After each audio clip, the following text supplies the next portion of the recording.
ساڈے نبی دی زبان ساڈے واسطے قرآن، ساڈے نبی دی زبان ساڈے واسطے قرآن، ختم ہو گئی بات۔ جو مرضی کو کہتا پھر عقیدہ مضبوط زبردست، ایک منٹ کے لیے بھی ہلنے کی ضرورت نہیں۔ سب نے اپنے اپنے دلائل دیے ختم نبوت پہ، ضرورت ہی نہیں تھی۔ جب حضور کہہ گئے جو بن سکتے تھے ان کو نبی پاک کہہ گئے، جو بن سکتے تھے جن میں صلاحیتیں تھی، حضور نے فرمایا علی تو میرے لیے اسی طرح ہے جس طرح موسیٰ کے لیے ہارون تھے۔ لیکن موسیٰ کے بھائی ہارون بھی نبی تھے، پر میرے بعد کو نبی ہو سکتا تو وہ اسی طرح جس طرح موسیٰ کے لیے ہارون، جن کے اندر خوبیاں پائی جاتی تھی۔ فرمایا ابو بکر میری ساری امت سے افضل ہے، افضل ہے پر نبی نہیں ہے۔ میرے رسول پاک نے فرمایا عمر فاروق میں وہ ساری خوبیاں پائی جاتی ہیں جو ایک نبی میں لو کان نبی بعد لکان عمر ابن خطاب، اگر کوئی میرے بعد نبی ہوتا تو خطاب کا بیٹا عمر ہو۔ جو ہو سکتے تھے جب وہ نہیں ہوئے تو کانا شانہ اٹھ کے آ گیا، ادھر قادیان کا رہنے والا، اور تو کہتا ہے نہیں مجھے مان لو، چلو پورا نہ مانو، ذلی مان لو، بروزی مان لو، حیا ہونی چاہیے۔ بڑے بڑے سیانے بندے کو آج تک پتہ ہی نہیں کہ یہ ذلیل کتنے، ان کے اندر خباثت کتنی پائی جاتی ہے۔ میرے رسول پاک امت کے لوگوں نے اپنے اپنے دلائل دیے، نبی پاک کی امت نے اپنے اپنے۔ حضرت میاں محمد بخش صاحب رحمت اللہ علیہ ختم نبوت پہ بات کرنے لگے تو انہوں نے انوکھی بات ہی کر دی، انوکھی بات۔ ایک شخص ان سے کہنے لگا چل کے دیکھو تو صحیح، ملے تو صحیح۔ آپ فرمانے لگے دفع کرو، جنہ اندر عشق ہے رچیا اونا نہیں بھج جانا، پاویں سونے ملن ہزارہ آسانی یار بٹونا۔ ہم نے دائیں بائیں دیکھنا ضرورت ہی نہیں، ہمارے رسول نے کوئی کمی چھوڑی نہیں۔ باقی آ رہے ہیں یہاں خیرات دینے، حضرت موسیٰ کہہ رہے ہیں اللہ اپنے آخری نبی کی امت میں شامل کر لے، تو ہمیں کیا ضرورت ہے پتہ بھی کرنے کی اور سن لیں۔ یاد رکھے بات، امام اعظم ابو حنیفہ رحمۃ اللہ علیہ فرماتے ہیں اگر کسی بندے نے دعویٰ کیا کہ میں نبی ہوں، دعویٰ کیا کہ میں نبی ہوں، اور سامنے والے نے اسے یہی کہہ دیا نا کہ اگر تو نبی ہے تو معجزہ دکھا، تو یہ کہنے والا بھی کافر ہو گیا۔ اس لیے کسی نے تو دلیل مانگ لیا، یہ تو تھوڑا سا متفق ہوا ہے۔ تماشا دیکھنے کے لیے بھی اگر کہا نا کہ اگر تو نبی ہے تو دلیل لا، کوئی معجزہ، تو یہ لفظ کہنے والا بھی بولیے دارہ اسلام سے کیوں مانگی تو نے دلیل، کیا ضرورت پڑی تھی، کیوں تو نے ایسا کہا؟ اتنا متفقہ عقیدہ ہے کہ تو مانگ، تو یہ بھی نہیں کہہ سکتا کہ چل کچھ کر کے دکھا، یہ بھی تیرے لیے جائز ہے۔ صوفیاء کہتے ہیں تو نے سوچ کیسے لیا؟ طریقت کے اندر تو غیر کی مداخلت قابل قبول، اللہ نے توحید کا ہر جگہ خیال رکھا، رسالت کی وحدانیت کا ہر جگہ خیال رکھا۔ اللہ ایک، قرآن ایک، اسلام نبی ایک، باپ استاد، کوئی کسی قسم کی مداخلت کی ضرورت ہے؟ کیسے لوگ مداخلت کر لیتے ہیں فٹافٹ۔ حضرت پیر سید میر علی شاہ صاحب گولڑوی رحمت اللہ، حضرت خواجہ شمس العارفین سیالوی رحمت اللہ علیہ کے پاس پڑھا کرتے تھے، تدریس ہوتی تھی، خواجہ صاحب کو بٹھا کے درس تصوف، درس قرآن، درس حدیث دیتے، یوں بیٹھے ہیں گفتگو ہو رہی ہے، پڑھایا جا رہا ہے۔ ایک بڑے نورانی چہرے والے خوبصورت بزرگ اندر آئے، بڑی تازگی، بڑا پیار، بڑی مٹھاس ان کے آنے میں۔ جب وہ آئے تو شمس العارفین اٹھ کے ملے، ماتھا چوما، پیار ہوا، 2-3 منٹ گفتگو ہوئی تو گفتگو میں بڑی نورانیت، بڑی خوبصورتی، بڑی رانائی، بڑی ٹھنڈک ملی دونوں بزرگوں کی ملاقات سے۔ چند لمحوں کے بعد، تھوڑی دیر گفتگو کے بعد وہ بزرگ اٹھے باہر نکل گئے۔ حضرت شمس العارفین مریدوں پہ نظر ڈالی، فرمانے لگے تمہیں پتہ ہے یہ کون تھا؟ شاگردوں جانتے ہو کون تھا؟ حضور نہیں، فرمایا خضر علیہ السلام تھے، مجھ سے ملنے آتے اکثر، اور ابھی گلی میں ہوں گے، کسی نے ملنا ہے تو مل لو۔ دوڑ کے گئے سارے لوگ ملاقات کرنے، بھاگے گئے۔ پھر میرے علی شاہ صاحب بیٹھے، آپ نے فرمایا میرے علی تم نے نہیں ملنا؟ کہنے لگے حضور نہیں۔ فرمایا کیوں؟ کہنے لگے حضور میں اسے نہ ملوں جسے خضر بھی ملنے آتا ہے، اسے نہ ملوں جسے وہ ملنے آتا ہے، میں نے کیا کرنا ہے ان سے مل کے؟ آپ سے ملوں گا جن سے حضرت خضر بھی ملنے آتی ہے، جنہ تنام وچ عشق ہے رچیا اونا نہیں بھج جانا، پانے پاویں سونے ملن ہزارہ اسا نہیں یار بٹونا۔ ضرورت ہی نہیں، ایسے حسین محبوب کے بعد کسی اور جگہ نظر جمانے کی طبیعت ضرورت نہیں، توجہ نہیں، خیال نہیں۔ اس نے یہ پوچھ بھی لیا کہ تو بتا، کوئی معجزہ دکھا، وہ بھی دارہ اسلام سے یہ امت مسلمہ کا متفقہ عقیدہ ہے۔ اس پر درجنوں آیتیں ہیں قرآن مجید کی، 150 کے قریب نبی پاک کی حدیثیں۔ کتنی جی؟ کوئی عالم فاضل زیادہ پڑھا لکھا ہوگا، مقررہ حدیث کو دیکھے گا یا اور ریسرچ کرے گا تو شاید زیادہ وہ نکال لائے، لیکن 150 کے لگ بھگ محبوب کی حدیثیں ہیں جن میں حضور نے فرمایا میں آخری نبی ہوں، میں آخری نبی ہوں۔ میں آخری نبی 150 کے قریب جگہ حضور نے فرمایا اللہ نے میرا نور نبوت پہلے سب سے پیدا فرمایا ہے پر میں آخری رسول بن کے آیا، میں آخری نبی ہوں۔ میرے نبی پاک علیہ السلام نے فرمایا، جس طرح کو یہ بخاری مسلم کے لفظ ہیں، فرمایا کوئی آدمی مکان بناتا ہے بڑا پیارا، بڑا حسین، بڑا خوبصورت، ہر قسم کے نقش و نگار کرتا ہے، پر ایک اینٹ کی جگہ خالی چھوڑ دیتا ہے، ایک اینٹ کی جگہ۔ اب جو آدمی بھی آتا نا، گھومتا دیکھتا مکان، اسے بڑا اچھا لگتا اس کا مکان، پر وہ دیکھتا کہ یار یہ ایک اینٹ کی جگہ خالی ہے، اگر کبھی یہ بھی مکمل ہو جائے تو مکان۔ بات کی سمجھ آ رہی ہے؟ یہ خود حضور نے مثال دی۔ میرے حبیب پاک علیہ السلام فرماتے ہیں اللہ تبارک و تعالی نے جب نبوت کی حسین عمارت کو بنایا تو سارے نبی آ گئے پر ایک اینٹ کی جگہ خالی تھی، فرمایا میں آیا ہوں تو دیوار مکمل ہو گئی، اب کسی اور کی گنجائش ضرورت ہی نہیں، مکمل اکمل کامل دین نبی پاک۔ یا رسول اللہ آپ کس کس کے رسول بن کے آئے؟ فرمایا یا ایھا الناس انی رسول اللہ الیکم جمیعا، اے تمام انسانوں میں تم سب کی طرف اللہ کا رسول بن کے آیا۔ قرآن مجید نے کہا میرے نبی پاک صلی اللہ علیہ وسلم صرف انسانوں کے رسول نہیں، وما ارسلناک الا رحمۃ للعالمین، جس کو اللہ نے بنایا ہے ان سب کے حضور رسول بن کے آئے، سب کے لیے رحمت بن کے آئے۔ دائرہ کار ہی بڑا وسیع ہے، اب کسی اور کی گنجائش ہے؟ ہاں کچھ لوگوں کو بیماری لگتی ہے، پاگل ہو جاتے ہیں، پاگل ہو جاتے ہیں۔ دعویٰ کرنا ہمارے زمانے میں ویسے ہی آسان ہے، اور پاکستان ہندوستان ویسے جمہوری ملک ہیں، اس میں ہر آدمی کو بولنے کی اجازت ہے، جو جس کی طبیعت آتی ہے بول سکتا ہے، گنجائش ہے۔ اور ویسے بھی کوئی کیسے پتہ کرے گا کہ کوئی کیا سوچ رہا ہے، کیا بول رہا ہے؟ نبی پاک صلی اللہ علیہ وسلم نے فرمایا تھا کہ میری امت میں 30 کے قریب ایسے دجال جھوٹے ہوں گے، 30 جو دعویٰ کریں گے کہ ہم اللہ کے رسول ہیں، 30۔ لیکن فرمایا میں آخری نبی ہوں، میرے بعد کوئی نبی آ سکتا، انا خاتم النبیین لا نبی بعد، میں آخری نبی ہوں، میرے بعد کوئی نبی آ سکتا۔ 30 کے قریب خود نبی پاک علیہ السلام کے زمانے میں 2 بندوں نے دعویٰ کر دیا تھا ہم نبی ہیں۔ اللہ تبارک و تعالی نے ارشاد فرمایا ما کان محمد ابا احد من رجالکم، فرمایا محمد صلی اللہ علیہ وسلم مردوں میں سے کسی کے باپ نہیں، ولکن رسول اللہ، لیکن اللہ کے رسول ہیں۔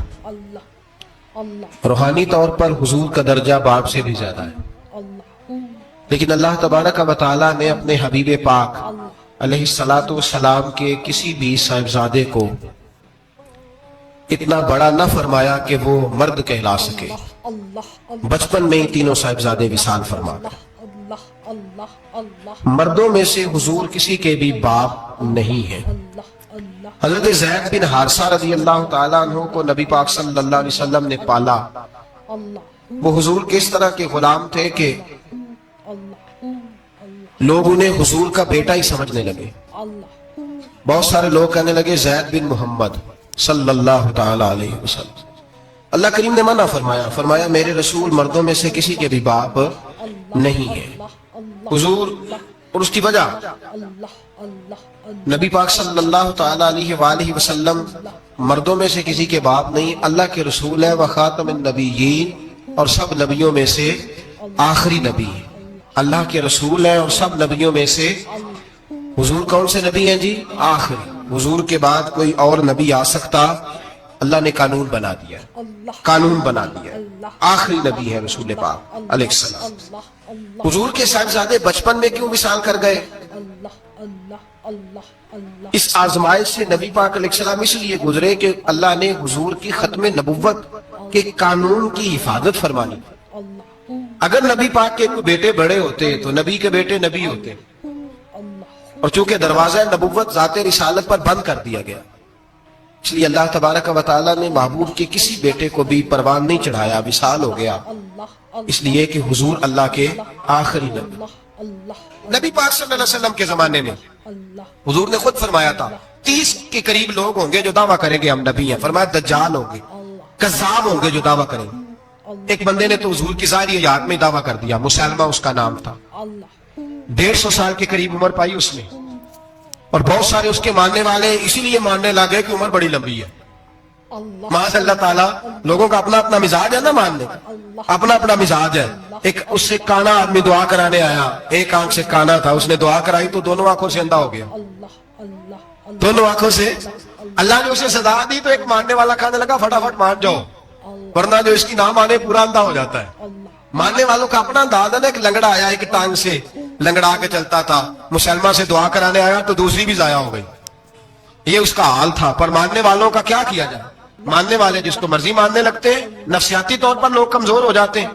مسلمہ نے نبی پاک صلی اللہ علیہ وسلم کو خط لکھا، کہنے لگا حضور کے زمانہ مبارکہ میں، اور کچھ حدیثیں ایسی بھی ملتی ہیں جس سے یہ ثابت ہوتا ہے کہ اس کی حضور سے ملاقات بھی ہوئی، سامنے کچھ بول نہ سکا، جا کے خط لکھا.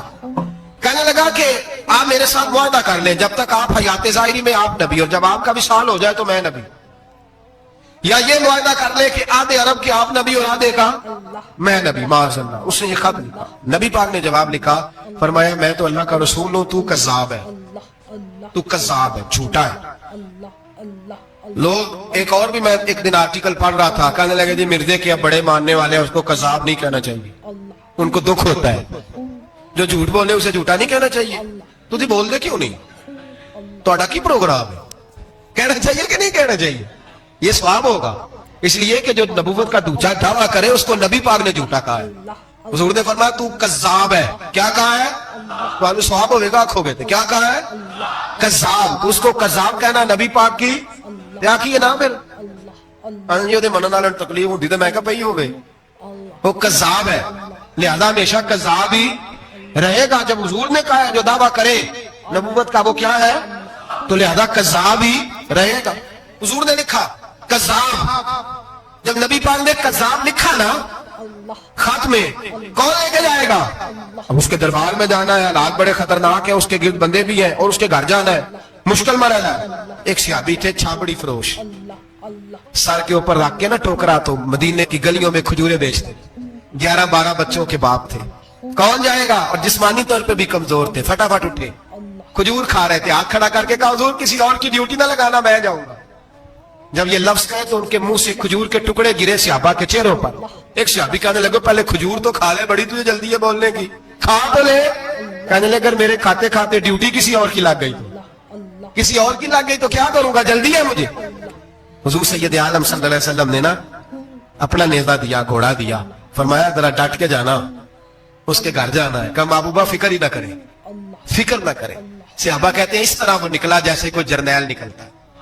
اس کا انداز ہی بدل گیا، اس کے طور طریقے ہی بدل گئے. وہ یوں نکلے جیسے کوئی بڑا دلیر آدمی جا. حضور نے بھیجا ہے نا، نبی پاک نے بھیجا ہے نا. انداز ہی بدل گئے، طریقے ہی بدل گئے. مسلمہ کے دربار میں گئے، وہاں ایک شخص جو بعد میں مسلمان ہوا، وہ بتلاتا ہے کہ جب حضرت حبیب بن زید پہنچے نا تو نیزہ ہاتھ میں تھا، زور سے گاڑا جا کے اس کے دربار میں، زور سے گاڑ دیا زمین پہ. مسلمان نظر کون ہو؟ آپ فرمانے لگے تجھے چہرہ دیکھ کے نہیں پتا چلا میں رسول اللہ کا نوکر ہوں؟ ہمارے تو چہرے بتاتے ہیں ہم رسول والے ہیں، ہمارے تو چہرے بتاتے ہیں نبی پاک والے. تجھے پتا نہیں چلا کون ہوں؟ کیسے آئے ہو؟ فرمایا یہ تیرے خط کا جواب لایا ہوں. بادشاہوں کا طریقہ یہ تھا کہ خط خود نہیں پڑھتے تھے، ساتھ ایک بندہ کھڑا ہوتا تھا، وہ خط پڑھتا تھا. مسلمان نے اس کو خط دیا، پڑھو. جب اس نے خط پڑھا تو لکھا تھا تو کذاب ہے. اب سب نے سن لیا. اکیلے میں ہوتا تو چلو بات اور تھی، سن لیا سب نے. آنکھ بگولا ہو گیا، آنکھیں سرخ ہو گئی، جلال برسانے لگا. اب اور تو کچھ نہ ہوا. سامنے حضرت حبیب کھڑے تھے، اٹھا تلوار لے کے کہنے لگا تیرے نبی نے مجھے کذاب کہا ہے، تیرا کیا خیال ہے؟ مانے لگے خیال والی بات ہی کوئی نہیں. جسے نبی پاک کذاب کہے وہ ہوتا ہی کذاب ہے، جسے حضور جھوٹا کہے وہ ہوتا ہی.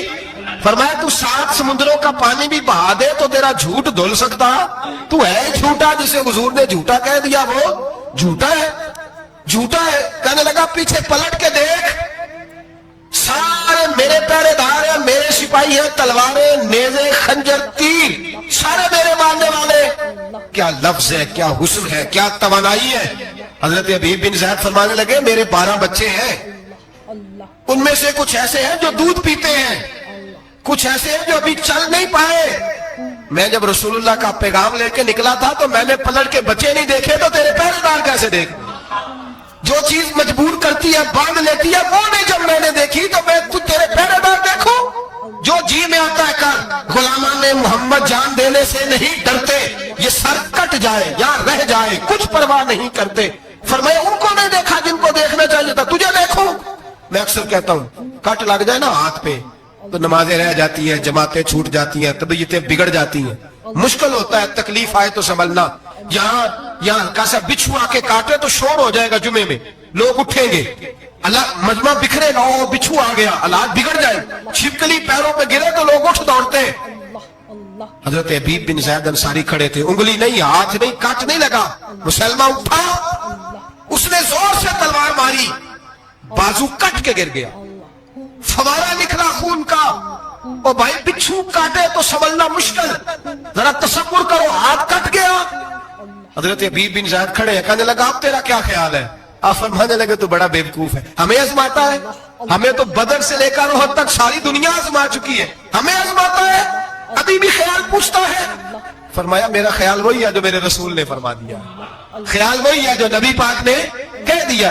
پھر تلوار ماری، دوسرا ہاتھ کٹ گیا، ذرا سوچنا، غور کرنا، ٹانگ ٹوٹی نہیں، ہڈی نہیں ٹوٹی، ماس نہیں اکھڑا، ہاتھ کٹ کے گرا، دو ہاتھ گر گئے، زمین پہ گرے۔ حضرت حبیب کہنے لگا میں تجھے قتل کر دوں گا، باز آ جا۔ آپ فرمانے لگے تو بڑا نادان ہے، ان لوگوں کو ڈراتا ہے جو سحر فجر کی نماز پڑھ کے پہلی دعا شہادت کی مانگتے ہیں، ہمیں ڈراتا ہے جو سوتے وقت التجا کرتے اللہ بستر پہ موت نہ دینا، میدان میں دینا، تو ہمیں ڈرا رہا ہے، چل جو ہوتا ہے کر لے۔ اس نے خنجر رکھا، تلوار رکھی گردن پہ، فرمایا میں کاٹ دوں گا۔ فرمایا کاٹتا کیوں نہیں، کاٹتا کیوں نہیں؟ اور وہ روایت کرنے والے کہتے ہیں مسلمہ کے ہاتھ کامتے تھے ختم نبوت کے تحفظ کے لیے، جب نبی پاک کے غلام نکلے تو جھوٹا دعوے کرنے والے کانپ کھڑے، کانپ اٹھے، کانپ کھڑے ہوئے، کہتے اس کے ہاتھ کانپتے تھے۔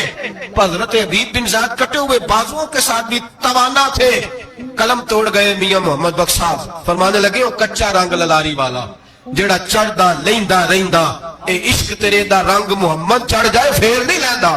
جب تلوار چلی، گردن کٹی، تو رسول اللہ کی ختم نبوت پر پہرا دینے والوں کا اجر میرے رسول نے بیان فرمایا، میرے نبی نے اجر بیان کیا، ڈگری جاری فرمائی، سند کی حضور میں، وہاں گردن کٹی، اور جہاں مدینے میں حضور کی آنکھوں میں آنسو آئے۔ یا رسول اللہ کیا ہوا؟ فرمایا میرا حبیب شہید ہو گیا ہے، اور رب کریم نے اس کے لیے جنت کے سارے دروازے کھول دیے، سارے دروازے اللہ نے کھول، یہ سند جاری کی نبی پاک، ختم نبوت۔ مسلمان کا عقیدہ، حضرت ابوبکر صدیق نے ختم نبوت کے تحفظ کے لیے پورا ایک دستہ تیار کیا۔ ابو جہل کے بیٹے جناب سیدنا اکرمہ رضی اللہ تعالیٰ عنہ، ان کی سربراہی میں جناب سیدنا ابوبکر صدیق رضی اللہ تعالیٰ عنہ نے لشکر تیار کیا۔ وہ لشکر گیا، اس لشکر میں حضرت واشی بھی تھے جنہوں نے حضرت امیر حمزہ کو میدان احد میں شہید کیا تھا۔ فرماتے ہیں میں دعا کرتا تھا اے اللہ بہترین مسلمان میرے ہاتھوں شہید ہوا ہے، اب میرے ہاتھوں کوئی بدترین کافر قتل کرا تاکہ میرا کفارہ ہو جائے۔ فرماتے ہیں جب میں گیا، جب میں نکلا میدان میں پہنچا تو مسلمہ میرے سامنے آ گیا، جھوٹی نبوت کا دعویٰ کرنے والا۔ کہتے ہیں جب سامنے آیا تو میں نے اس کو مارا، تیر وہ گرا، اور جب گرا تو میں نے رکھا پھر اس کی گردن پہ پیر۔ میں نے کہا میرے رسول تو میدان بدر میں دعا کرے تو 5000 فرشتے آتے ہیں، تو ذرا پلٹ کے دیکھ بے ایمان تیرا حال کیا ہے؟ فرماتے ہیں میرے قدموں کے نیچے، میں نے کہا تو میرے نبی سے مقابلہ کرنے چلا تھا؟ میں رسول اللہ کا ادنا غلام ہوں، نہ بدری ہوں، نہ اشرا بشرا میں سے ہوں، نہ میں خلفائے راشدین میں سے ہوں، پر ہوں رسول کا غلام، الصحابی النجوم میں شامل ہوں۔ فرماتے میں نے گردن کاٹی اور اللہ نے مجھے موقع دیا۔ حضرت امیر حمزہ اگر میرے ہاتھوں شہید ہوئے تھے تو نبی پاک کا بدترین دشمن بھی میرے ہاتھوں قتل ہوا۔ بہت سارے لوگوں نے دعویٰ کیا، اور 1 2 4 نہیں، ابھی چند مہینے پہلے ایک بندے کو پھر دورہ پڑا تھا، بعد میں اس کا معلومات کی تو پتہ چلا نفسیاتی مریض ہے بیچارہ، وہ بھی کہتا تھا میرے پاس وہی آتی ہے۔ بہت سارے لوگوں نے، لیکن ایک بندے نے ذرا منظم ہو کے دعویٰ کیا، اور خود چونکہ وہ انگریز کا وفادار تھا، تابعدار تھا، وہ کہتا تھا میرے آنے کے 2 مقصد ہیں، معاذ اللہ اپنے آپ کو نبی کہتا تھا، 2 مقصد ہیں۔ ایک کہتا تھا کہ جو انگریز حکومت کا وفادار نہیں وہ اللہ رسول کا وفادار نہیں، معاذ اللہ، پہلا اس کا آنے کا مقصد ہو گیا۔ دوسرا اس کا مقصد یہ تھا، وہ کہا کرتا تھا کہ دین سارا باقی ہے، موجود ہے، قرآن حدیث نماز روزہ حج زکوٰۃ، میں معاذ اللہ نبی بن کے آیا ہوں تو صرف ایک کام کرنے آیا ہوں کہ جہاد کوئی نہیں، جہاد نہیں کرنا، کفر کے خلاف لڑنا، آپ کو پتا تو چل گیا ہوگا میں کس کی بات کر رہا ہوں. مرزا غلام احمد قادیانی. اس کے ماننے والوں کو مرزئی بھی کہتے ہیں, احمدی بھی کہتے ہیں, قادیانی بھی کہتے ہیں. ایک ہوتا ہے کافر, ایک ہوتا ہے مرتد. ان دونوں میں فرق ہے. عیسائی, یہودی, سکھ, ہندو یہ کافر ہیں. ان کا اپنا عقیدہ ہے. ٹھیک ہے, جو وہ کر رہے ہیں, اسلام کسی پر جبر کا حکم نہیں دیتا. موج کریں, لگے رہے, ہم انہیں دین کی دعوت دیں گے پر ان پر کوئی سختی نہیں کر سکتے. ایک مرتد ہوتا ہے جو لبادہ دین کا اڑتا ہے, اپنے آپ کو مسلمان کہتا ہے, قرآن والا کہتا ہے, اسلام والا کہتا ہے, لیکن دین میں رخنا ڈالتا ہے, نیا عقیدہ کرتا ہے, وہ مرتد ہے. اس پر سختی کرنے کا حکم ہے. مرزیوں کی مصیبت یہ ہے کہ وہ کہتے ہیں جی ہم قرآن کو بھی مانتے ہیں, ہم اسلام کو بھی مانتے ہیں, ہم نبی پاک صلی اللہ علیہ وسلم کو بھی مانتے ہیں, بس آخری نبی نہیں مانتے. ایک نیا نبی مانتے ہیں, اور پھر رنگ بڑا عجیب دیا, کہتے ہیں ذلی نبی ہے, بروزی. نوکھا فلسفہ سنے آپ, حیران ہو جائیں گے. ذلی نبی کہتے ہیں میں مستقل نبی نہیں, میں نبی پاک کا سایہ بن کے آیا ہوں. یہ اس نے دعویٰ کیا, کہتا ہے میں مستقل نبی نہیں, میں حضور کا. اور بیوقوف, جس خدا نے اپنے رسول کا سایہ بنایا ہی نہیں کہ کسی کے قدم نہ آ جائے. تیرے جیسے شخص کو سایہ بنانا تھا جس کی ایک آنکھ بھی کوئی نہیں, کانا ہے بیچارہ. مرزا کانا تھا, ایک آنکھ اس کی سلامت. اللہ کے نبیوں میں کوئی نقص ہوتا. ہمارے ہاں ایک دفعہ گفتگو ہو رہی تھی تو ایک مولانا کہنے لگے مرزا جھوٹا نبی ہے. استادوں نے روک دیا, کہنے لگے یہ لفظ بھی نہیں کہنا, جو نبی ہوتا ہے وہ جھوٹا نہیں ہوتا, اور جو جھوٹا ہوتا ہے وہ نبی. یہ لفظ بھی نہیں کہنا, اس کو جھوٹا نبی نہیں کہنا. کہا حضور پھر کیا کہے, کہنے لگے چلو کانا شانا کہہ لیا کرو, اتنی گنجائش ہے. یہ تو 2-4 جملے ہیں, جیسا بیچارہ آیا تھا ویسا چلو کہہ لو, کانا شانا کہہ لیا کرو, اس کی اجازت ہے. لیکن یہ لفظ کہنے کی اجازت منظم سازش کی شخص نے, منظم, اور یہ رکی نہیں. ہماری یونیورسٹیوں کے اندر بہت سارے لیکچرار بھرتی کیے جاتے ہیں جو قادیانی ہیں, مرزئی ہیں. اور آپ حیران ہوں گے یہ بات سن کے کہ یورپ کا ویزا سب سے آسانی سے اس بندے کو ملتا ہے جو کہتا ہے جی میں مرزئی ہو گیا ہوں, مجھے پاکستان میں خطرہ ہے, فٹافٹ بلا لیتے ہیں. تمہاری ان کے ساتھ کیا رشتہ داری ہے جو تمہیں فٹافٹ بلاتے ہیں؟ بتاؤ کیا تعلق ہے جو تمہیں سپورٹ کرتے ہیں؟ مرزا غلام احمد قادیانی نے دعویٰ کیا, پہلے وہ کہنے لگا جی میں محدث ہوں, میں حدیثوں کی تشریح کرتا ہوں. پھر کہنے لگا میں مجدد ہوں, دین کی تجدید کروں گا. پھر آہستہ آہستہ کہنے لگا جی میں امام مہدی بن کے آیا ہوں. لوگ کٹھے ہونے لگے نا, ہمارے لوگ تو دعا کرانے پہ قائل ہو جاتے ہیں, ویسے بھی جو نئی مداری لگائے اس کے بندے جلدی قائل ہو جاتے ہیں. علامہ اقبال نے پنجابی کا, میں خود پنجابی ہوں لیکن اقبال نے پنجابی کا مزاج بیان کیا ہے. پنجابی کا مزاج, اقبال کہتے ہیں پنجابی کا مزاج ہے کہ تحقیق کا پھندا کوئی سیاد لگا دے, یہ شاخ نشیمن سے اترتا ہے بہت جلد. کہتے ہیں کوئی مداری دکھائے صحیح, اس کا کام ہے فٹافٹ پہنچ جانا. یہ مداریوں کا زمانہ ہے, جو اچھی مداری لگا لے, شور شار اچھا کرے, اس کے گرد لوگ, جو کہے میں نے پھونک ماری تو بندہ چل پڑا, پھونک ماری تو گر گیا, پھر میں نے ایسے کیا تو ایسے ہو گیا. کوئی مداری دکھائے صحیح, مداری کا دور ہے. اس نے بھی مداری لگا لی, میں دعا کرتا ہوں تو فلانا صحیح ہو گیا, میں یہ کرتا ہوں تو کبھی محدث ہو گیا, کبھی وہ مجدد ہو گیا. پھر کہنے لگا میں امام مہدی. پھر اس نے تھوڑی ترقی کر لی تو کہنے لگا میں مسیح موعود ہوں, وہ جو حضرت عیسیٰ علیہ السلام نے دوبارہ پیدا ہونا تھا تو لہذا میں آ گیا ہوں, معاذ اللہ. پھر آہستہ آہستہ جب اس نے سمجھا نا کہ اب بندے تھوڑے پکے ہو گئے ہیں جو میرے ساتھ ہیں, پھر کہنے لگا نہیں میں ذلی نبی ہوں, بروزی, میں سایہ بن کے آیا ہوں.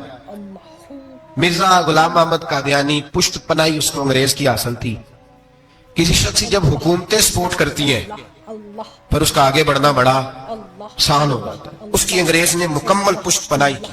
اپنے بچوں کو سمجھائیں جو بات عرض کر رہا ہوں, ہمارے اپنے شہروں میں جو معروف سکول ہیں ان کے اندر ایسے ٹیچر بھرتی ہونے لگے ہیں جو قادیانی اور مرزئی ہیں, جو گندے نظریات کے حامل لوگ, جو طرح طرح کی. آپ کو نہیں پتا, ہمیں تو شوق ہی بڑا ہے نا, بچہ فیسی کرے صحیح, جائے جدھر مرضی, بی ایس سی کرے بس وہ, اور بڑی جلدی لوگ مائل اور قائل ہوتے ہیں. ایک صاحب مجھے کہنے لگے جی اب تو سائنس بھی ماننے لگی ہے اسلام کی ساری باتوں کو. تو میں کیا مانے چاہے نہ مانے, سائنس کے ماننے سے کوئی فرق پڑتا نہیں, مانتی سائنس تو نہ مانے. کیا اس میں عرض ہے؟ ایک حکیم صاحب بڑے پرانے بڑے سیانے کہنے لگا جی میں 2-3 امراض کا علاج کرتا ہوں، اس میں ایک کھانسی بھی ہے، چند قطرے شراب کے ڈال کے میں دوائی بناتا ہوں، بندہ ٹھیک ہو جاتا ہے۔ میں نے کہا آپ کا دماغ ٹھیک نہیں، میرے نبی پاک صلی اللہ علیہ وسلم نے جس چیز کو گند کہا ہے اس میں کبھی شفا ہو سکتی، سارا زمانہ بھی کہے کہ ٹھیک ہو جائے گا تو اس میں شفا ہو سکتی، جو پیشاب سے زیادہ پلید ہے اس میں بھی کبھی شفا ہو سکتی ہے۔ تو سائنس مانے، حکمت جو مرضی کہے، ڈاکٹر روز کہتے ہیں کزن میرج سے مسائل بنتے ہیں، قریبی رشتہ داروں میں شادی کرنے سے۔ رسول پاک علیہ الصلوۃ والسلام نے سگے چچا کے بیٹے کے ساتھ حضرت فاطمہ کا نکاح کیا۔ اگر مسائل بن سکتے ہوتے تو رسول پاک کبھی یہ کام کر سکتے؟ سوال ہی پیدا نہیں ہوتا۔ روز ڈاکٹر کہتا ہے آپ پتہ کرنے جائیں بیماری کہاں سے لگ گئی، آپ کے خاندان میں تو کسی کو نہیں تھی، فلانے کو تو نہیں تھی، سسرال میں میکے میں۔ بھئی اللہ کے رسول نے فرمایا بیماری متعدی نہیں ہوتی، ایک کو دوسرے سے لگ سکتی تو ساری دنیا کے ڈاکٹر کہیں بے شک ہماری طبیعت مان سکتی، ہم کوئی کچے نظریات کے لوگ ہی نہیں، یہاں تو بندے فٹافٹ ایسے ہو جی سنا تھا اس نے کہا تھا، کیا مطلب ہے؟ ملا رومی نے بڑی پیاری بات لکھی ہے۔ ملا رومی کہتے ہیں کہ ایک بادشاہ تھا تو اس کے زمانے میں ایک بندے نے نا نبوت کا دعویٰ کر دیا، اس نے کہا میں بھی نبی ہوں، معاذ اللہ ثم معاذ۔ بادشاہ بڑا سمجھدار تھا، سیانہ بندہ تھا، اس نے کہا اس کا پس منظر تو پتا کرو، کوئی پاگل تو نہیں، کوئی گھر میں جھگڑا تو نہیں رہتا، اس کا بھوک کا ستایا ہوا تو نہیں، کیونکہ اس طرح کے بندے مختلف دعوے کرتے پھرتے ہیں۔ پتہ کیا، معلومات کی تو لوگوں نے آ کے بادشاہ کو بتایا کہ نا کچھ نہیں نا تو 15 دن اس کو روٹی نہیں ملتی بیچارے کو، بڑے کاروبار کیے ہیں، چمکا کوئی نہیں، تو اس نے کہا چلو یہ والا کام کرتے ہیں، مشہور تو ہو جائیں گے نا، بدنام جو ہوں گے تو کیا نام نہ ہوگا۔ بادشاہ نے کہا چلو ٹھیک ہے بلاؤ، اس کو بلایا تو بادشاہ کہنے لگا اس کو باورچی خانے میں لے جاؤ اور جتنے کھانے پک سکتے ہیں پکا کے اس کے سامنے رکھو، صبح شام اسے روٹی کھلاؤ۔ 15 دن نہ 2 ہفتے بڑا خوب کھانا کھلایا اس کو، زبردست اچھی طرح سے سیر ہو کے روٹی کھلائی۔ تو ملا رومی کہتے ہیں 15ویں دن بعد نکالا، بادشاہ کے سامنے پیش کیا تو بادشاہ کہنے لگا او معاذ اللہ دعویٰ کرنے والے کہ میں نبی ہوں، کوئی نیا پیغام آیا تیرے پاس کہ نہیں، کوئی نیا الہام، کوئی نیا پیغام؟ کہنے لگا جی بالکل آیا ہے۔ میں کہا سنا؟ کہنے لگا میرے پاس نیا پیغام آیا ہے کہ تو جہاں پہنچ گیا یہاں سے نکلنا نہیں، اب تمہیں یہی رہنا ہے، یہ مجھے حکم ہوا ہے، لہذا اگر تو حکم عدولی کرے گا تو نافرمان ہو جائے گا۔ تو اس نے کہا ٹھیک ہے میں تیری بات سمجھ گیا ہوں، روٹی تجھے 3 وقت ملا کرے گی لیکن تو گھر جا کے رہے۔ آج کے بعد اس طرح کا کوئی دعویٰ، پیٹ کے ہاتھوں مجبور ہو کے لوگ دعوے کرتے ہیں، اور پھر جو ان کے ساتھ ہوتے ہیں نا وہ بھی بہت سارے پیٹ کے ہاتھوں مجبور ہوتے ہیں، تنخواہیں لگ جاتی ہیں، اور جب کسی کی تنخواہ لگ جاتی ہے پھر پراپوگنڈا کرنا اس کی ذمہ داری ہوتی ہے، شور کرنا ذمہ داری، رائے عامہ ہموار کرنا اس کی ڈیوٹی ہوتی۔ مرزا صاحب نے دعوے کر دیے، لوگ اکٹھے ہونے لگے، انگریز کی پشت پناہی تھی، اور اس نے سب سے پہلا اٹیک ان لوگوں پہ کیا جو سردار کہلاتے تھے، چودھری کہلاتے تھے، زمیندار تھے۔ غور کریں جو بات سمجھا رہا ہوں، اس کا سب سے پہلا الناس علی دین ملوکہم، لوگ اپنے سرداروں کے مذہب پہ ہوتے ہیں۔ مرزے کا سب سے پہلا اٹیک، قادیانیوں کا سب سے پہلا جو حربہ تھا وہ چودھری لوگ تھے، بڑے لوگ، اس لیے کہ اسے پتا تھا کہ ان لوگوں پہ قبضہ جمایا جائے گا تو باقی جو عوام ہے اس کو قریب کرنا آسان ہو۔ بڑے بڑے زمینداروں پہ، جگیرداروں پہ، مالداروں پہ، رئیس لوگوں پہ اس نے پھندے ڈالے، قابو کیے، اور ایک جمعیت تیار کر لی۔ پھر جب لوگ اکٹھے ہو گئے اور اس نے دعویٰ کر دیا کہ میں نبی ہوں، علماء نے اس کو کئی دفعہ بلایا، حضرت پیر میرے علی شاہ صاحب رحمت اللہ علیہ، پیر صاحب نے فرمایا کسی میدان میں سامنا تو کر، گفتگو تو کر، پر وہ سامنے آنے کو تیار۔ امیر ملت پیر جماعت علی شاہ صاحب محدث علی پوری رحمت اللہ علیہ فرمایا سامنے تو آنا کہیں، سامنے تو آ تو صحیح۔ حضرت حجت الاسلام مولانا حامد رضا خان صاحب رحمت اللہ تعالی علیہ حضرت کے صاحبزادے فرمانے لگے تو ایسا بے ایمان ہے سامنے کیوں نہیں آتا، باہر تو نکلنا، آ تو صحیح۔ ہم تو اس رسول کے ماننے والے ہیں جو ہر میدان میں سامنے آ جاتے ہیں، ہر میدان میں، ہر میدان میں، لیکن نا نبی دنیا میں تبلیغ کرنے آتے ہیں، کشتی کرنے نہیں آتے۔ مولانا حامد رضا صاحب نے وزیر خان مسجد میں تقریر کی، اعلیٰ حضرت کے شہزادے تو فرمانے لگے ہم تو اس رسول کے ماننے والے جو ہر میدان میں سامنے رہے۔ نبی پاک باہر نکلے تو رکانہ پہلوان بکریاں چرا رہا تھا، کھیت میں تھا، کہنے لگا میں نبی تب مانوں گا جب میرے ساتھ کشتی کریں گے۔ حضرت بلال حبشی رضی اللہ تعالیٰ عنہ فرماتے ہیں کہ حضور کا مزاج نرم و نازک تھا، ہاتھ پھول سے زیادہ نرم ہوتے تھے، کستوری سے زیادہ خوشبودار ہوتے تھے، نرم و نازک وجود تھا، مکھی نہیں بیٹھتی تھی، جب اس نے یہ بات کی تو میرا دل کیا میں آگے بڑھ کے کہوں تو بیوقوف ہے؟ کبھی کشتیوں کے ساتھ بھی تبلیغ ہوئی ہے؟ بیوقوف ہے تو؟ کہتے ہو کہنے لگا جی میرے ساتھ تو سینکڑوں لوگ آئے کوئی مجھے گرا نہیں سکا، اگر آپ گرا دے تو میں کلمہ پڑھ لوں گا۔ کہتے رسول پاک نے آستینیں چڑھائی، فرمایا چل آجا کشتی کر لیتے ہیں۔ وہ آ صحیح میدان میں نکل، میرے رسول پاک نے آستین چڑھائی، تامت مبارک کو سمیٹا، فرمایا چل آجا آجا۔ ہر میدان میں رسول پاک تشریف لائے، نبی پاک سامنے ہوئے، حضور نے اس کو داؤ لگانے کا موقع دیا، کبھی ٹانگوں کی طرف بھاگتا، کبھی پیچھے آتا، کبھی دائیں۔ جب بھاگ بھاگ کے حضرت بلال کہتا ہے وہ بھاگ رہا تھا، حضور مسکرا رہے تھے۔ سبحان اللہ، نبی پاک کیا بات ہے، سرکار ہنس رہے تھے کہ چل چل یار ٹھیک ہے بھاگ دوڑ دے۔ جب بھاگ دوڑ لیا تو میرے نبی پاک نے بازو سے پکڑا، 2-3 دفعہ لایا تو زمین پہ گر گیا، حضور نے پکڑ کے اٹھایا، فرمایا میں صرف گرانے نہیں آیا، میں تو اٹھانے آیا۔ کھڑا کیا تو کہنے لگا نہیں آپ نے تو مجھے موقع ہی نہیں دیا۔ تو حضور نے فرمایا دیر کوئی نہیں ہوئی، تو دوبارہ آ جا، کوئی عرض نہیں، آ جا دوبارہ سے۔ دوبارہ آیا تو میرے حبیب نے 2 دفعہ ہلایا تو پھر جا گرا، کہنے لگا نہیں ابھی بھی میں سنبھل نہیں سکا تھا۔ فرمایا کوئی عرض نہیں، یہ کوئی ایسا معاملہ ہے تو دوبارہ آ جا۔ اب کہ جب آیا نا تو حضرت بلال کہتے ہیں وہ دستے مبارک جن کو میں تھامتا تھا تو لگتا تھا پھول تھام لیے ہیں، ان ہاتھوں سے حضور نے اٹھا کے فضا میں بلند کیا اور حضور نے دھڑام سے زمین پہ گرایا تو کلمہ پڑھتا ہوا کھڑا ہوا، کہنے لگا اے محبوبہ جو تیرے ہاتھ میں طاقت ہے وہ تیری نہیں، وہ خدائی طاقت ہے، وہ خدائی طاقت ہے، خدائی۔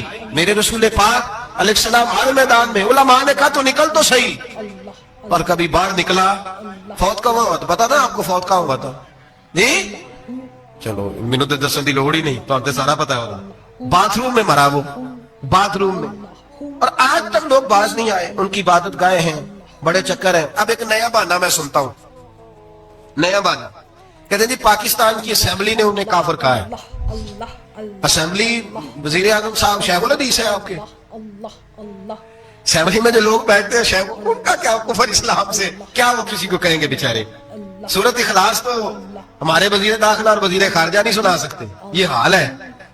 بہت بڑے بڑے بیرسٹر کہلانے والوں کو سورۃ اخلاص نہیں آتی، انہوں نے کسی کو کافر مسلمان کیا کہنا ہے؟ اسمبلی کا مسئلہ نہیں ہے، امت مسلمہ کے علماء محدثین محققین کا متفقہ فیصلہ ہے کہ مرزائی کل بھی کافر تھے، آج بھی قیامت تک کافر، اور بدترین کافر ہے، یہ پھول کے کافر بھی نہیں، سپرلیٹر ڈگری ہے، زبردست قسم کے کافر ہے، چھوٹے موٹے بھی نہیں، آخری درجے بدترین مشرک ہیں۔ ہم لوگوں کی اپنی موج ہے جمہوری، اور نہیں جی نہیں نرمی کرنی چاہیے، نہیں جی نہیں نرمی کرنی، ایک پارٹی والا دوسرے پہ سختی کر رہا ہے۔ مذہب کے معاملے میں سارے اس نے اخلاق کے قائم، سب اخلاق کے قائم ہے، نرمی کرو ٹھیک ہے، سب کو کہو چلو ٹھیک ہے گلی برابر کی ہے، ووٹ برابر کے لے لو، وہاں کہتے ہیں نہ دیے تو لڑائی بھی ہوگی، ناراضگی بھی ہوگی، جھگڑا بھی ہوگا، یہ بھی ہوگا۔ دنیا داری کے معاملے میں سختی اور دین کے معاملے میں ایسا نہ کرو۔ وہ بدترین مشرکین ہیں، انہوں نے ایسے ایسے ظلم کیے، وہ تو کہتے ہیں جو ہمارے پیچھے نماز، مرزا تو یہ کہتا تھا جو مجھے نہیں نہ مانتے وہ سارے شیطان کے پیروکار ہیں، تو سب کو شیطان کہہ رہا ہے، تو نرمی کر رہا ہے۔ اور پھر اس کی کرامتیں بڑی عجیب تھی، فرشتہ آتا تھا وہی لے کے، اس کا نام تھا ٹیچی ٹیچی، اپنی کتاب میں لکھا ہے، نام کیا ہے؟ نبی پاک صلی اللہ علیہ وسلم نے فرمایا کہ جناب عائشہ کے ساتھ میرا نکاح اللہ نے آسمانوں پہ کیا ہے۔ اس نے حدیث پڑھ لی تو سویرے اٹھی اس نے بھی ایک فتویٰ دیا، ایک بی بی تھی نام تھا محمدی بیگم، کہنے لگا میرا بھی اس کے ساتھ آسمانوں پہ نکاح ہو گیا ہے۔ پھر ساری زندگی محمدی بیگم کی منتیں ہی کرتا رہا، اس نے کہا میں نے نہیں کرنا تیرے بے ایمان کے ساتھ نکاح۔ کیسا آسمانوں پہ نکاح ہوا تھا، پھر زمین پہ ہو سکا؟ ایسا بدبخت آدمی، ایسا بدبخت، اور اس کو جو خوابیں آتی تھی بڑی نرالی تھی۔ 15 روپے کا ملازم تھا، وہ ماہانہ 15 روپے ملتے تھے، سیالکوٹ میں ملازمت کرتا تھا۔ جب یہ اس نے ڈھونگ اور ڈرامہ رچایا تو موجیں لگ گئی۔ میں نے کہا کہ مداری کوئی بھی کرے تو لوگ کٹھے ہو جاتے، سیدھی سیدھی بات، صاف ستھری بات تو اتنی جلدی ہضم ہی نہیں نہ ہوتی لوگوں کو۔ تو اس نے جب وہ کہتا مجھے خواب آئی ہے، خواب کیا آئی ہے؟ کہتا وہ میرے پاس کوئی آنے والا آیا تو مجھے ہزاروں روپے دے گیا ہے۔ جب بھی اس کو خواب آئی کوئی ہزاروں روپے کی آئی، دولت کی آئی تھی۔ مرزے نے بہت سارے لوگ بطور تنخواہ دار وہاں رکھے، پھر یہ تحریک چلی، 1 2 4 نہیں، درجنوں لوگ اس میں شہید ہوئے، جگہ جگہ رسول اللہ کے غلاموں نے صلی اللہ۔ اور بڑی ذمہ داری سے بات کہہ رہا ہوں، بڑی ذمہ داری سے، دین کی کوئی تحریک چلتی ہے تو نہ سیاستدان نکلتا ہے، نہ جاگیردار، نہ سیاستدان، نہ وڈیرا، نہ کوئی اور، الا ماشاءاللہ۔ دین کی تحریک چلتی ہے تو نہ یہ لاکھ لاکھ روپیہ لینے والے نعت خواں باہر نکلتے، نہ جو بڑی گدیوں پہ جدی پشتی پیر بیٹھے ہیں وہ باہر آتے ہیں، وہ علماء اور مشائخ جن کا دین سے رشتہ ہے۔ اگر پیر جماعت علی شاہ صاحب نکلے تو خالی پیر نہیں تھے، عالم دین بھی تھے۔ اگر پیر میرے علی شاہ صاحب نکلے تو خالی پیر نہیں، بہت بڑے عالم تھے۔ حجت الاسلام نکلے تو خالی پیر نہیں، عالم تھے۔ یہ علماء نکلتے ہیں، مار کھاتے ہیں۔ ایک عالم نے مار نہیں کھائی، دو نے نہیں کھائی، درجنوں نے کھائی، ہزاروں اور سینکڑوں نے کھائی۔ علماء نے قربانیاں دی، جیلوں میں بند ہوئے۔ علامہ محمود رضوی صاحب رحمۃ اللہ تعالی علیہ کو پکڑ کے لاہور کے قلعے میں بند کیا گیا، اور انگریز نے اس قدر سخت سزا دی کہ علامہ کو باندھ کے ختم نبوت کی تحریک چلانے کے جرم میں الٹا لٹکا کے تو نیچے توڑی ڈال کے اور چیزیں ڈال کے دھواں جلا دیا گیا۔ ان کے ناک میں دھواں جاتا تھا، ساری زندگی دمے کے مریض رہے، دو تین باتیں بھی کھول کے نہیں کر پاتے، اس قدر زیادہ اذیت دی گئی علماء کو، اس قدر زیادہ۔ علامہ عبدالحمد بدایونی رحمۃ اللہ تعالی علیہ فرماتے ہیں کاٹنے والے جانور ہماری شلواروں میں ڈال کے نیچے سے باندھ دیا جاتا، کہا جاتا تھا اب ختم نبوت کی بات کرو، لیکن کوئی شخص بھی ایک منٹ کے لیے بھی پیچھے ہٹنے کو تیار، قربانیاں دے کر قربانیاں ان بے ایمانوں کو کافر قرار دلوایا۔ اور پھر بطلِ حریت امام وقت حضرت علامہ شاہ احمد نورانی رحمت اللہ علیہ اور مولانا عبدالستار خان نیازی کو سزائے موت کا حکم ہوا۔ مولانا ابو الاسناد اعلیٰ حضرت کے خلیفہ تھے، ان کے صاحبزادے سید خلیل احمد صاحب رحمت اللہ تعالی علیہ کو سزائے موت کا حکم ہوا کہ مرزائیوں کے خلاف انہوں نے علم بلند کیا، وہ تو پاکستان بنا۔ پھر جدوجہد شروع ہوئی، پھر زور ہوا، پھر علامہ نورانی رحمت اللہ علیہ کی قیادت میں پورے زور و شور کے ساتھ تحریک چلی۔ آخر مجبور ہوئے اس دور کے وزیر اعظم بھٹو صاحب مجبور ہو گئے اور کہا ٹھیک ہے سویرے میں مرزے کے پوتے کو بلاتا ہوں، آپ اسمبلی میں بیٹھ کے بات کریں، ان سے گفتگو کریں، اگر ہم قومی اسمبلی کے ممبران نے دیکھا واقعی جھوٹا ہے تو ہم انہیں اقلیت قرار دے دیں گے۔ علامہ نورانی حضرت ابو بکر صدیق کی اولاد تھے اور میرے اعلیٰ حضرت فاضل بریلوی رحمت اللہ علیہ کے خلیفہ کے بیٹے تھے، اور خود حضور مفتی اعظم ہند رحمت اللہ علیہ کے مرید تھے۔ حضرت علامہ نورانی ساری زندگی ایسا لباس پہنتے تھے کہ اس کے اندر سلوٹ نظر نہیں آتی تھی، امامہ اتنا حسین ہوتا تھا کہ دیکھنے کو دل کرتا تھا، اور گاڑی میں بہترین میں بیٹھتے تھے، لیکن مکان ساری زندگی کرائے کا رہا، کرائے کا۔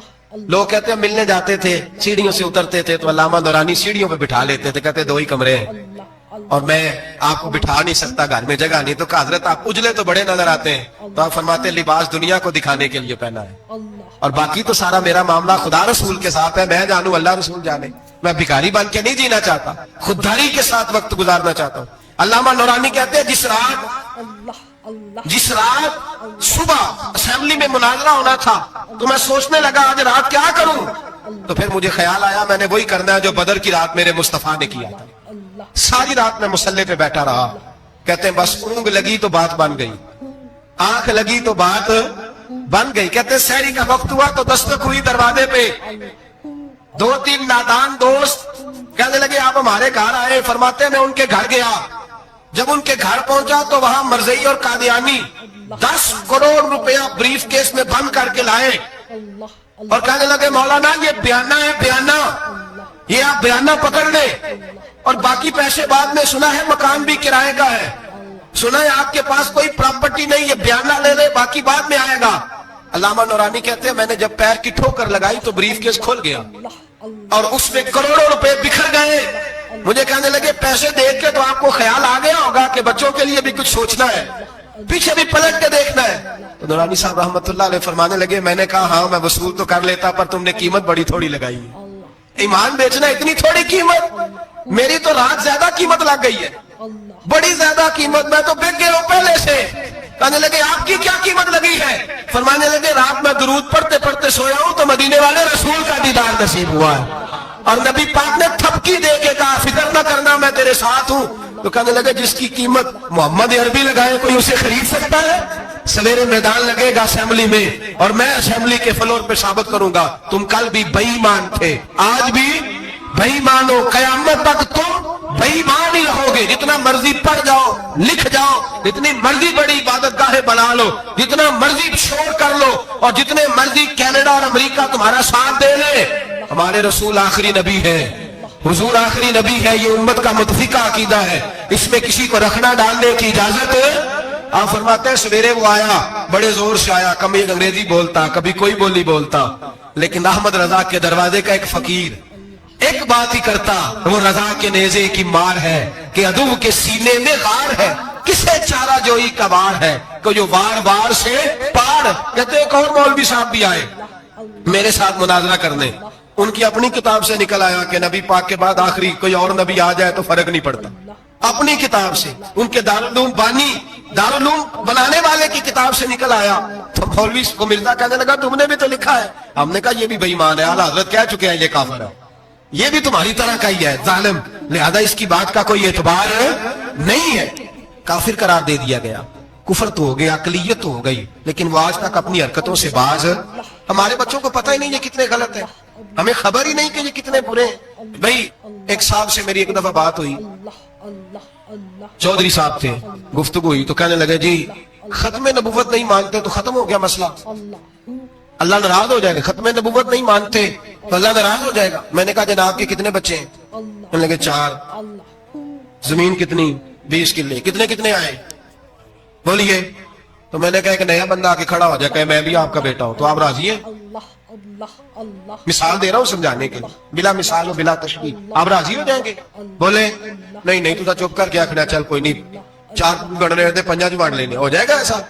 عجیب بندے ہو. جو کہا جو تمہارا بیٹا نہیں, جب تم اسے بیٹا ماننے کو تیار نہیں تو جو اللہ کا نبی نہیں, وہ میدان میں کھڑا ہو گئے میں بھی ہوں میں بھی ہوں میں بھی ہوں, تو یہ کس طرح قابل قبول بات ہے؟ اور ایک بھائی سگے بھائی کو جائیداد دینے کو تیار نہیں تو ایک اور آ کے شامل ہو جائے کہ مجھے بھی شامل کر لو, چلو کوئی نہیں فرق پڑتا. اتنی زمین آپ دیکھی, اتنی زمین ہے ابا جی کی, مجھے بھی شامل کر لو, تو لوگ تو قتل کر دیں گے کہ جب تو ہے نہیں تو ہمارا بھائی بنتا کیوں ہے؟ او خدا کے بندے, عجیب فلسفہ ہے, یاد ہے, عجیب زندگی ہے, فٹافٹ لوگ مان لیتے ہیں. سب لوگوں نے اپنی اپنی باتیں کی. ختم نبوت کا تحفظ ہر دور میں ہر جگہ صحابہ کرتے رہے. ہم بچوں کو کچھ نہیں سکھا پا رہے, ہمارے بچے لا بلد ہیں دینی تعلیمات سے.